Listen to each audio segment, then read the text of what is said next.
Hello.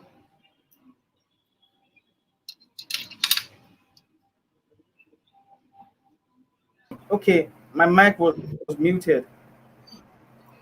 Welcome, Doctor. Thank you. Thank you. Good Thank day you to very much. you. I'm in a public place and I'm not going to remove my mask. I'm sorry because it's a public area. Okay, okay. It's absolutely fine. It's fine. It's fine. I understand your schedule, and I know that you're quite so busy. And I must say thank you for trying to Yes. round up from the meeting and coming on board right now. Thank you so much. Yeah. Thank you. Without wasting so much of our time, so that we can go back and do some other things you need to do, I would like us to say, quickly go to the order of the event of the show right now. So let me just post these and say, okay, I'll just go straight and read your bio, and then we move to the order of events, the main thing, right? Okay. Okay, the beat. All right. Okay. So Dr. Amanda Ngabirano is the chairperson, National Physical Planning Board, a corporate body responsible for physical planning in Uganda. She's also the vice president, World Cycling Alliance, representing Africa. She's an urban and regional planner with more than 10 years of professional experience in the area of urban development and sustainability, particularly in Uganda, Africa. Notably, she is one of the lecturers at Makerere University with a special interest in linking research and practice. She studied Bachelor of Urban Planning at Makerere University and a Master of Science in Urban and Regional Planning and Development at Saxion University, Netherlands, and also at University of Greenwich, United Kingdom. She has particular interest in urban mobility and its obvious informalities in East African cities. Because of this, Amanda has been engaged in several urban mobility projects in various capacities. She has also conducted research on informality and transport complexities, road safety, and quality of public space in Kampala, in partnership with several international researchers. She has coordinated and monitored the delivery of several projects. Dr. Amanda is passionate about bicycle riding for its obvious benefits and a dream to see African cities appreciate what active mobility, walking and cycling, walking and cycling can offer to governments, people, and the natural environment, especially. She is the brain behind Kampala's admired plot non-motorized transport, a project with real bicycle lanes in the heart of the city. To Amanda, change in attitude is everything we need. And to Africa, she says nothing is impossible. And that is exactly my most interesting point of reading this bio. Amazing. What an impressive bio. Welcome again, Doctor. And it's so great to have you on the show today. Yeah, before Thank we you. dive in, I would like to say to our audience and the viewers, apologies for starting a little late. We could have started earlier, but this is exactly the time we could have started again. We tried our best. Right now, we're starting. So, right on to the questions and to the business. I have a few things that Let's just dive in. Okay, Doctor, welcome once again. Yeah. Okay, I'll start with a question, Thank and I you. want to Thank you know, very much. yeah, what excites you about the continent of Africa? Being an African and the continent itself, what excites you about the continent Africa? The continent of Africa, first of all, has so many opportunities. And right now, since I'm alone in this place, I'll take off my mask All because right. there's nobody. They've left. Yeah. So allow me All to right. take off my mask, then the viewers can see how I See look you. like without the mask. So, All right. um, first of all, I think our continent has a whole future ahead of it. A continent that is Okay. still green, a continent that has a young population, an energetic population, a continent that has All so right. much untapped potential. If you drive through Uganda, for instance, you will see so much land that is unutilized, that is idle, that is redundant. All that is a potential for Africa. I see that whoever wants to do something new, whether it is in innovation, whether it's about social change, whether it's about new designs, new urban designs, architectural designs, there is no better continent than ours that has all that room for it. So I see a lot of potential, and I also feel bad that the potential is not being tapped into, that the pace we are working in Africa is not as fast as it should be. We are a bit slow, and yet we have very many educated people. We have many youth, educated or not, but they are energetic and they could be part of the production chain. So we have a huge opportunity that I see in Africa. I wouldn't choose to be anywhere on any other continent except this one, because of that potential that I see. If when it comes to mobility planning, I see Africa has a lot of potential to do things right. We are unlucky we haven't done some things, but we are lucky we can see what others have done, other continents have done in different aspects.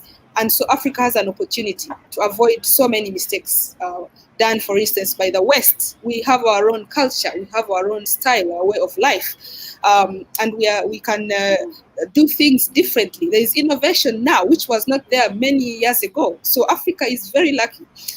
When you see, for instance, in terms of banking, how that has changed, that I can send my mother money. She has no bank account, and I send her money in the deep rural village of Uganda or in Nigeria or Ghana, wherever, and they receive this money. So I see that Africa has a whole future ahead of it that we Africans should be proud of, but also feel challenged to do a lot more given the potential that we have. Okay. Awesome. Awesome. So what you're saying is, Africa has a whole lot of better future ahead of the continent, and we as Africans, we should be proud of who we are as an African and rise up to the challenge of building the continent together.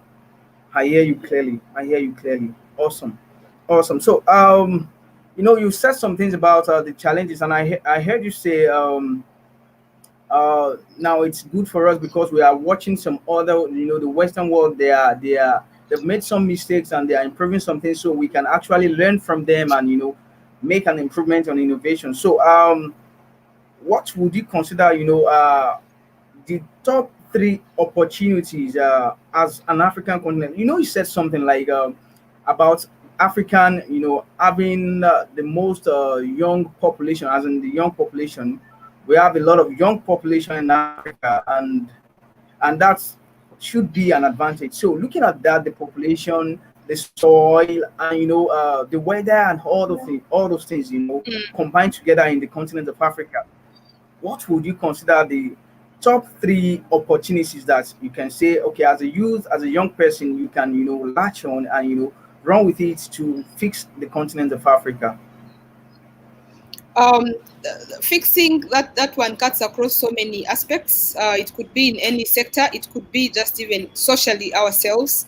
I think that the Okay. most important opportunity that every African should look out for or should be associated with is that we still have a lot of room to do things right, to do everything that we would like to do. Okay. Actually, when it comes, for instance, to the natural resources, I see that we have not done a big damage to that. But I also see that we are slowly damaging our natural resources because we are trying to copy, also to copy the West and do things differently, rather like them, instead of doing it in our own way. So I think that one thing we should be proud of is that we are still, I call it green. Green. We are still green. That is point number one that each one of us should feel Okay. proud of. Okay. The other thing the African should know is that Africa is powerful, that there is no such a thing that Africa is poor. That does not exist. Africa is rich. What has to be made rich are Africans, but Africa is rich. Africa is wealthy. Africa is powerful. But how we are going to translate this to translate the power, the wealth to the real African is what we must do. And the starting point is accepting or acknowledging that we are actually that. The inferior position that we might choose to give ourselves will definitely keep us in the perspective of an African who is associated with poverty. And that attitude has Okay. to actually stop. The youth out there, the African out there, should have a positive attitude towards our continent and the willingness to make things differently, to change things, to be part of the change, whether it is in production, in agricultural production. Are we still using a hoe in Africa to produce for market, to produce for export? Are we still adding onto the GDP using a hoe? And I think that these are some of the issues, that the attitude that the African farmer should be that person using a hoe, for example, or that the African family should have 15 children because you need to have more people going to the field for production, for family growth, for wealth creation. That has to change because things have changed. And the other thing that I would like to tell people out there is that the Africa that we want to have will require good leadership that has Africa at heart. The future of Africa should be at the center of their focus as leaders. So the three things: the leadership, the green aspect, and the change in attitude, as some things that I think the youth and the Africans should have as their weapon Okay. to make sure that we have the Africa we are proud of. Okay. Okay. Awesome. Awesome. Awesome. So, Doctor, I would like to ask, going by what you said regarding going by what you said regarding the fact that Africa is still very much green. So, it's like an advantage for us because the whole world as it is fighting and trying to make sure they keep themselves from greenhouse warming and greenhouse gases and all those things, trying to secure the farmlands, make sure that it's still not degraded, it's still of top quality and all those things. So in Africa, we are still green according to what you said, and I believe that's the truth. So how can we as a nation? I want maybe we can delve into some specifics. So how can we as a continent, guard these the green nature that we still have, and we make sure that it is sustainable across generations. So how do you think we can achieve that? The attitude again comes in that that the African attitude should change. I think that's the Okay. again the most important thing. If you go back to my earlier explanation, is that the attitude has to change. And when I was saying green, I actually did not mean real green of the color of nature. I mean that there are still so many opportunities. For example, if we talk about Okay. the housing, the slums that we have in our cities, for me, I see that as green Okay. because they are shacks. They are shacks in the cities. They are disorganized, but they are green. It's green in a way that we can easily replace them. We can easily correct that mistake. But there are also other disorganized places in the developed world that the developments are so immense, so expensive that to redo it is harder than to do it here for us in our case. So I mean such comparisons. And if you go to mobility and transport planning, you can see that we don't have, for instance, so many roads that are tarmacked. We don't have so many flyovers or highways, the expressways. But again, that's an opportunity for us that our green is still protected.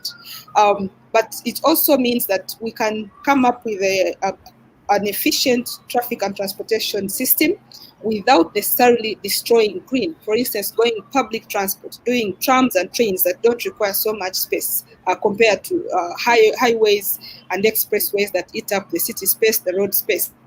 So we still have an opportunity. What we can do to avoid making those mistakes is to actually have a dream, have an ambition. Africa should stop living for today. Africa should start living for tomorrow and beyond. Our life today as Africans must have many years from now ahead. This mentality, we don't seem to have it, even as youth, even as leaders. We don't seem to work ahead. And people would like to maximize today for themselves. And that's so bad. It cannot be a sustained approach. It's not sustained. It's in all forms, all aspects. A real African who is so passionate about this continent, who wants to grow and enjoy and die here and pass on to the children and the grandchildren and build an empire here and be proud of their country and their continent, must think about 50 to 100 years of Africa. Where do we want to be? What do I want to change in Africa? Is it for myself? No, it cannot be for yourself. It should be for Africa, for the people of Africa. So this goes straight to the leadership, but as individuals, we should also aim at doing individual things that have progress, factoring in 20 years, 30 years, 50 years from now. Everybody needs a vision. Every country needs a vision. But the first thing is the developers, the people, and the leadership must actually have a vision like that for Africa. Hmm, hmm, hmm. Amazing, amazing, amazing, amazing. Thank you so much, Doctor. So, what exactly you are saying is for these things to work, for Africa to really be truly sustainable, and if we really want the kind of Africa that we desire, we need a change of mindset, a change of orientation. And I heard you say we should start thinking for the future. Start thinking for the future. Forget about the now. You can work in the now, thinking about the future. Live in the now, but Exactly. you are living in the now for the future. And we should. Okay. I get that. You say each of us as Africans, we must have our own African dream, like my own African vision. So, what is your own African vision? What vision do I have for Africa? Personally, what vision do I have for Africa? And then when you have that, you begin to live in that vision, and you daily, work towards achieving that. And that's the only way we can achieve that kind of a dream. And Amazing, amazing. from my own story of the vision, if we can bring it down to an individual vision, uh, Okay. I realized that bicycle transport is very important, very beneficial, very possible, very easy. And that was 10 years ago. So I started working on a proposal of making it popular in Uganda, beginning with Kampala. I came up with a design, an initial design, which was taken to the city authority. Okay.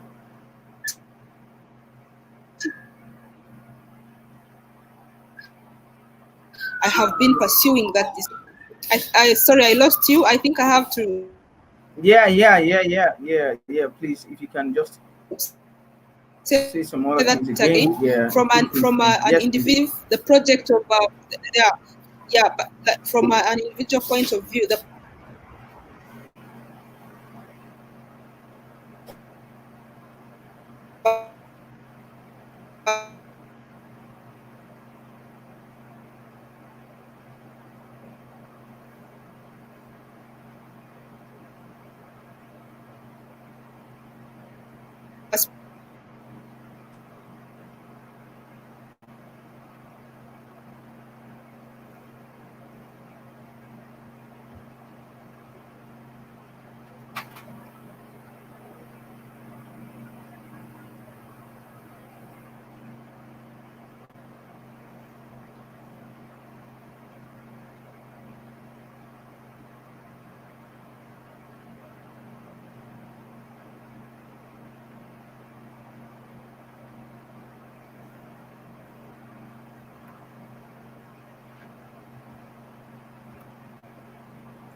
Sorry, we lost her here. Hope she comes back quickly and we continue.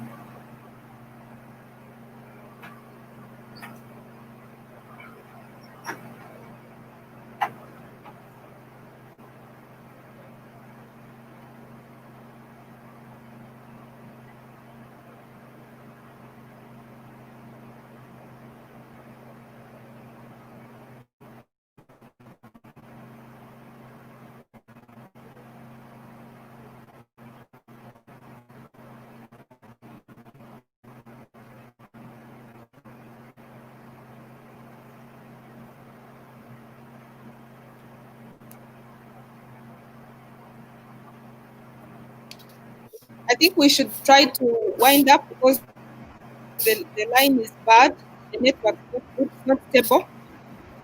This is another Okay. problem that we don't seem to have high quality internet. Mm. Okay. So I I was think I was actually done with that enjoying the point. story. Yeah, no. We lost you a long time No. ago. So I don't. If you don't Okay. mind, you can start over again, please. Okay. So Yeah. 10 years ago, I came up with this proposal, this concept of having bicycle lanes in the city. And I Okay. worked on the concept. I submitted it to the city authority. I have been crying about it, going from office to office, explaining to them why we need lanes in the city, and also looking for networks, partnerships like UN, the UNEP, UN Habitat, the university where I work, the city authority. So trying to make my vision come true, my vision for my city, my country. So it has taken 10 years for my small component of my vision to happen. I see it. I have seen it. I have seen bicycle lanes in my city. I don't know how many African cities have bicycle lanes like the ones we have in Kampala. I don't think there are many. Let's see who has those lanes to share some images. But Kampala, you can go on the internet and see. It has taken 10 years, but it's happening. This is the same mindset we need, that you need a bigger picture of where you'd like to be 20 years from now, 50 years from now, and kick out all the selfishness. Everything that will block that vision, you should fight it and try to identify how best to get Yes. there. So it's possible. It's about the attitude, it's about the patience. It's not about wanting things immediately. Some things you cannot get them immediately, but if you know what you want, you will get the right thing on your table.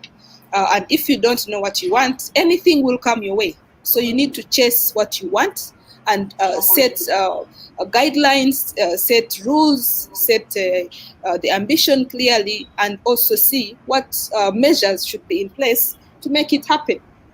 This is what we need at an individual level. We have to Awesome. live with a purpose. We have to live with a purpose in life.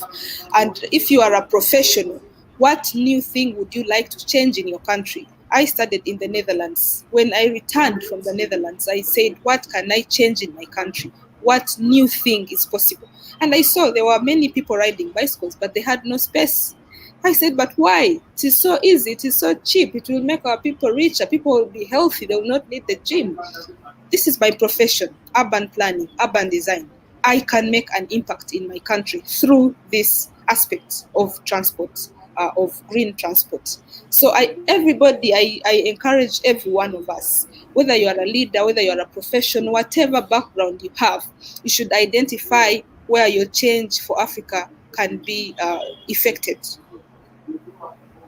Wow. Amazing.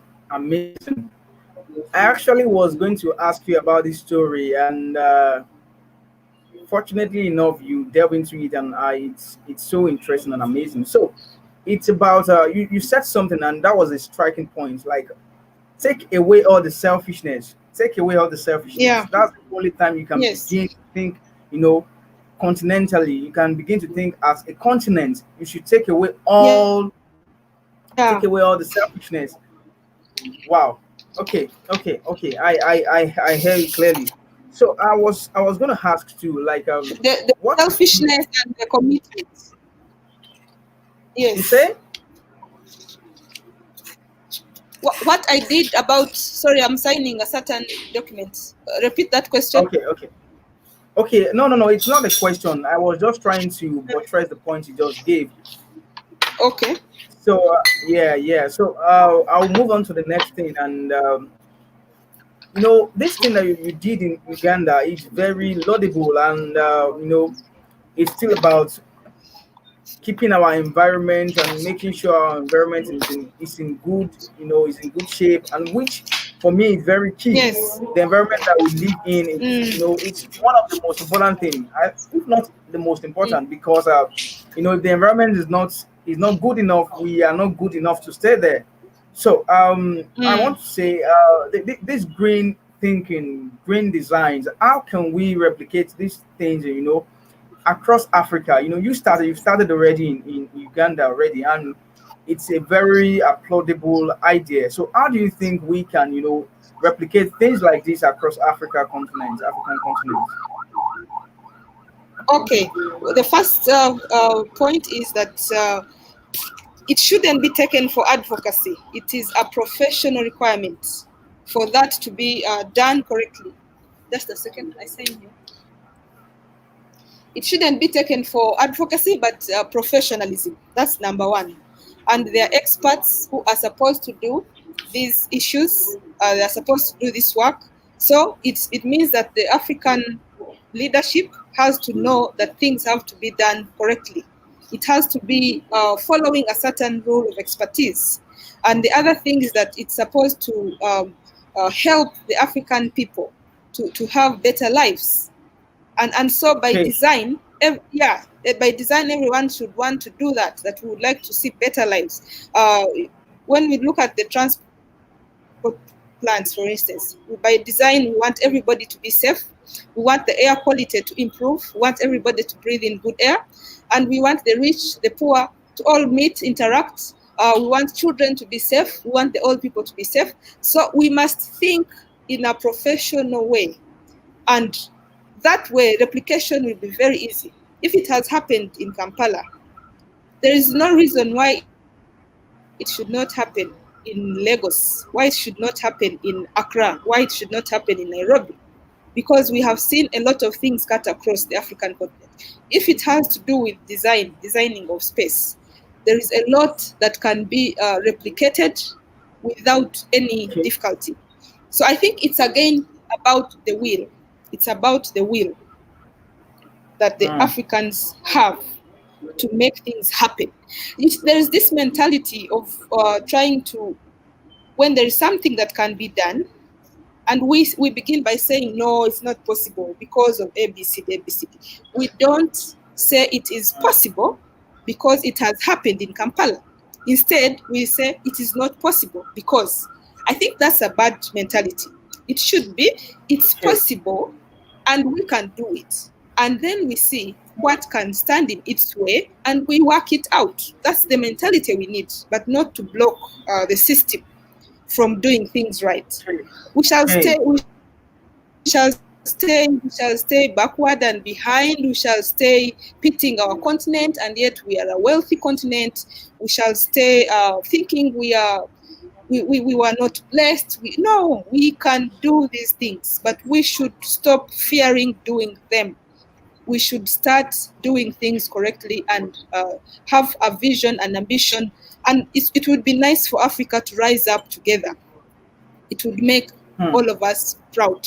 It would be nice for Africa to rise up together. Okay, okay, okay. Awesome, awesome. Thank you so much, Doctor. So Yeah. I would say and ask again. Yeah, I when I got to know that to know about your appointment and you being the vice president of World Cycling Alliance, and I was so thrilled. It got me thrilled, and I was like, oh, this is a good representation of Africa. You know, globally, it's a good Yeah. representation. So, would you like to share your story? About becoming the vice president of World Cycling Alliance all over the world? Would you like to share your story with us? Yeah. Um, cycling is happening in Africa, but cycling is not popular. And I know it is very important. People are using it to go to markets. They are riding bicycles to go to markets, sell their goods. People are riding bicycles to go to school. People are riding bicycles to go to work. But the bicycle bicycle doesn't seem to have its place. So the World Cycling Alliance is a global umbrella organization that has or aims at promoting cycling related activities. We want to promote cycling in the whole world. So we are, each continent is represented, and I represent Africa. That's how I become the vice president of the WCA. So far, what we are doing actually is to bring organizations together. And Africa, we have already organized an umbrella organization, which is called AUCO, Africa Urban Cycling Organization, which is supposed now to try and come up with the proposals to governments on how to ensure that cycling has gotten its platform. So this is taking long because it's an activity that requires funding, mobilizing people. But again, it's also good that the voice is right there, and we have annual meetings. In fact, we are meeting, I think, in the next few weeks, we are going to hold a meeting. So we are basically trying to have our foundation created and made strong so that we are able to start being felt on the ground. So far, that is all that we have been able to do, because it's just about 5 years ago, and we became legally recognized just last year, sometime last year, under the Belgian law. So we are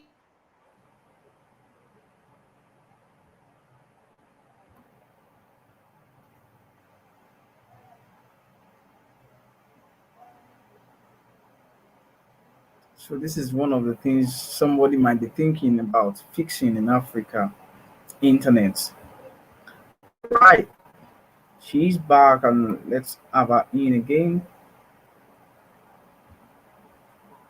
the foundation for WCF. And the most exciting thing is that now Africa is on the cycling map. It used to be European Cycling Awesome. Federation. It is Awesome. we came out of the European Cycling Federation, and in that European Cycling Federation, Cyclist Federation, the African continent was missing in the structure. So with the World Cycling Alliance, Africa is on board for cycling. So I think that's already a big step that we have made. What now has to happen is to see activities of the WCA taking place on the continent. Okay. Awesome. Awesome. Yeah. Awesome. That's so impressive.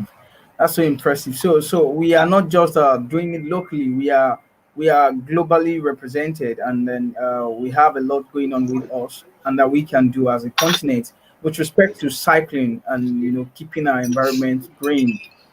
Awesome. So I will ask. I would ask. Yeah. So now that we have our WCA and it's official right now, so how can youths that are environmentally or sustainability inclined, how can they be part of WCA? What can they do towards achieving the goal of WCA? Because I found out that the approach of WCA is they really don't want to involve government. It's more about what you can do, what I can do, what people can do.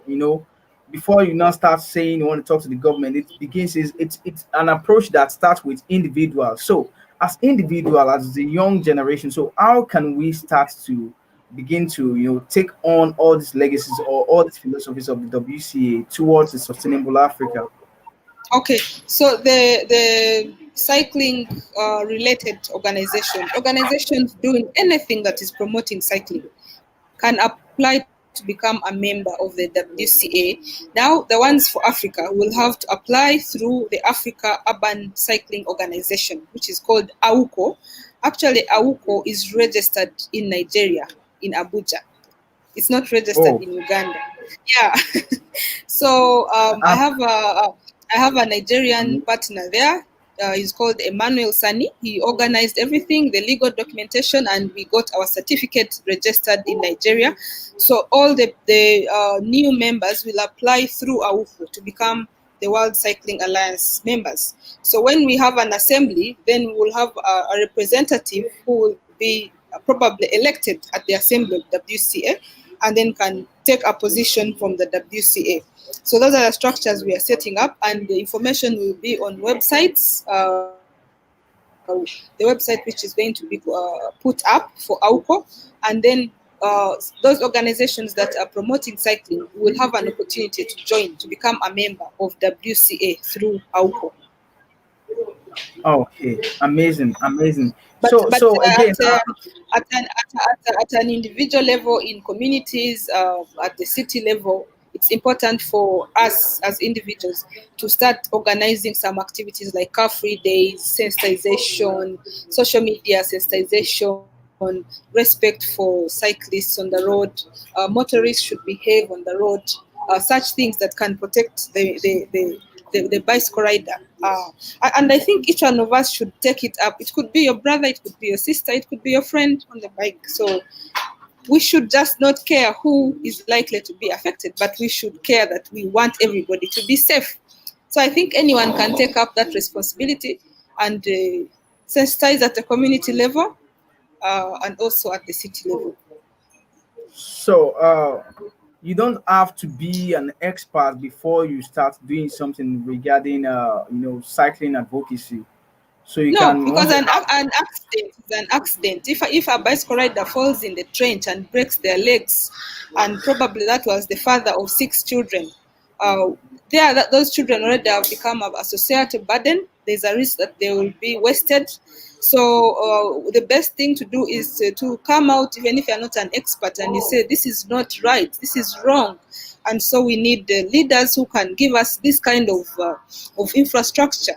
We need to be equal, whether you're poor or rich. You're on the bicycle, they say you're poor, but even when you're poor, you have a right to life, you have a right to all your legs, you have a right to absolutely. live it healthy, you have a right to choose how you want to move. And so anyone, whether you're an expert or not, should be able to say what is wrong and refuse it, reject it, and ask for what is right. Absolutely, absolutely, Mm. absolutely. Thank you Yeah, so much, Doctor. So I'm learning a lot too as you're sharing this thing. So it's about taking responsibility. You don't have to be an expert. Once you see that there is a need for this thing and you can talk, you yeah, have a community of people who can listen to you, you can start to yeah, advocate you regarding cycling. So it begins with that. It's not enough for you to have it's not enough for you to have a lot of followers, and you are not doing anything with them. You need to begin to take the work of advocacy seriously with exactly, regarding exactly. environment and management. Awesome, awesome. So we'll begin to round up right now, and I have a number of things that I've jotted down here, and a lot of high points from this session.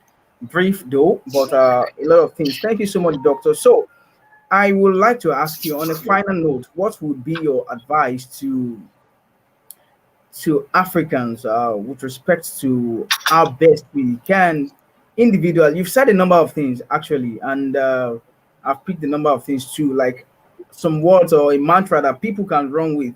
We need to get the selfishness out of the way, and do things for the people that you love, not for yourself. You cannot keep saying you love Africa and you're not doing things for the Africans. You are doing things to to enrich your own pockets. You are doing things to enrich your own life or your family, and that is not the way to show the love you have for Africa. Kick away the selfishness out of the way. Kick it out of the way.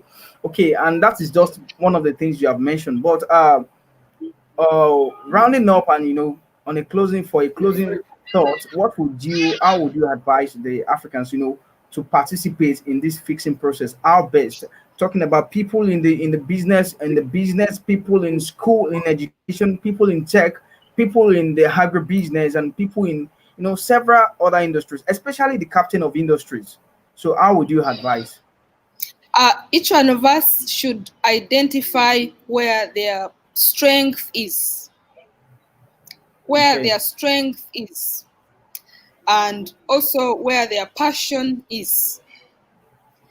What I have seen, anything that we try to do without that passion to it, it will most likely not succeed. So it's important to identify what you actually want to defend, what you can explain, what you can sleep late for. That passion, not only for money, for example, but for having an impact, for you to make an impact. We need to do that. We need passion. We need to identify the strength. The other thing is that we need to identify the right partners. I know that there are projects we've tried to work on, but we have had wrong partners from the start. Mm, Partners, for instance, okay. can be wrong. Partners can be wrong in a way that they lack the same passion that you have. You may not have exactly the same passion. The one driving this agenda should have the passion, but the partners should also have some admirable passion towards it. They should not do it for the sake of having it done. They should do it to see that it has an impact. I think it goes back, it keeps taking me back to the mindset, to the mentality. And also, we can make our dreams bigger.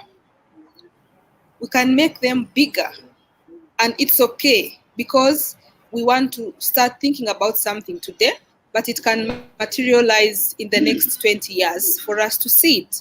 But the puzzle Mm, should already be set out clearly there, that each piece has to fall into place. This is your dream, this is your vision. So for whoever is out there, whether you want to join business, whether you want to join agriculture, whether you want to come into planning and design, you want to come in greening, or landscaping, you must know your strength. Don't be a liar to your own self.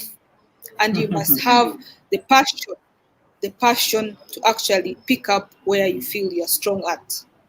Um, then, as Africans, we need to start choosing our leaders carefully. We need to put thought to it, and we must participate in the process of selecting leaders. Um, we have to stop the mindset that we are at the mercy of the leaders. It's the other way around. It should be the other way around, because they are supposed to okay. represent us. They are supposed to represent the people, the people's wishes, the people's ambition, the future of the people, no matter their status, their social status. So we need to really task them. We need to task them, and we need to complain, and we have these channels of communication. But if our leadership sees that we are not bothered, if, for instance, people from your city said, no, we are tired of people dying every day, we are going to parliament and we request the speaker of our parliament to make sure that we have safe bicycle lanes in our city, or we have safe walkways for our people, because most people are walking daily to and from work. Um, I mean, the leader will go to parliament and say, okay, now my people are against this, they're unhappy. So let's get the right leaders. That's one. But also participate actively in that process of selecting them. And after they have been selected, let us identify things that concern our growth, our development, and push them to deliver on those things. We stop asking for money from them. We don't need money from them. We need to see Africa getting change through them, real change on the ground. Things like health facilities. We need health facilities that function. We need good roads. We need good housing. We need to bridge the gap between the poor and the rich. We need fairness. We need jobs. And this is what we need to see our leadership discussing. And they will not discuss it if they see that we, the people they are leading, are comfortable with the status quo. So let's not be comfortable. We are still lucky. We have a big opportunity and potential ahead of us, but let's not be Mm, comfortable. okay, okay. Yeah. We are still lucky, we are still fortunate, but let's not be comfortable. Let's not be complacent with what we have or the situation we are in right now. We need to wake up and work towards sustainability together.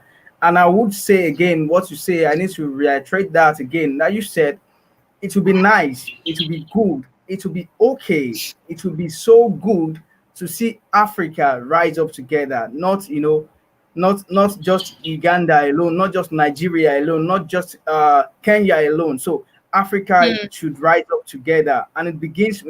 Part of what we can do to get that done is carefully selecting our leaders and yes. making sure that we are part of the selection processes. And when we identify things that we need to have in our communities, we should speak for it. We should stop speaking in the corner of our rooms, stop discussing with friends, and instead of discussing with friends, look for friends who can actually speak out, leverage people, leverage positions, and advocate for, advocate for your community, advocate for your country, and advocate for the interest of the continent. Awesome time, awesome time. And I will never And I forget. have to go.